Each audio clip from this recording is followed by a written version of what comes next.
Dr. Deepika Agarwal, getting you in here, you have a specialization in colposcopy, and that gives you an upper hand in diagnosing cervical cancer, which is also a big, after breast cancer, that's the cancer that is worrisome for the, women population of the country. Do you see a rising trend there? And, when you weigh genetics as a factor versus lifestyle factors, what has a heavier side? So I would say it's a mix of genetic factors and the lifestyle factors.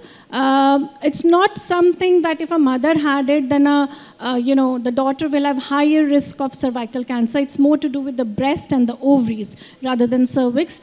But the way it works, again, there is a role of mutation of the genes with all these pollutions and chemicals and everything we are talking.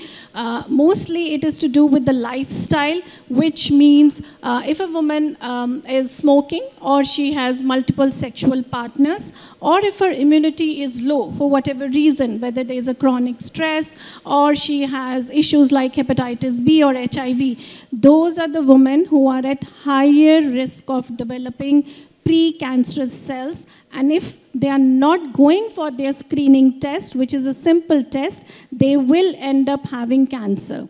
Most of the time, these precancerous cells do not give symptoms, and that's very important for everyone to understand. You will not get symptoms like excessive vaginal discharge or bleeding because these are microscopic cells. Right. So I think this is one message I really want women to understand, that there is a huge role of screening for the cervical cancer.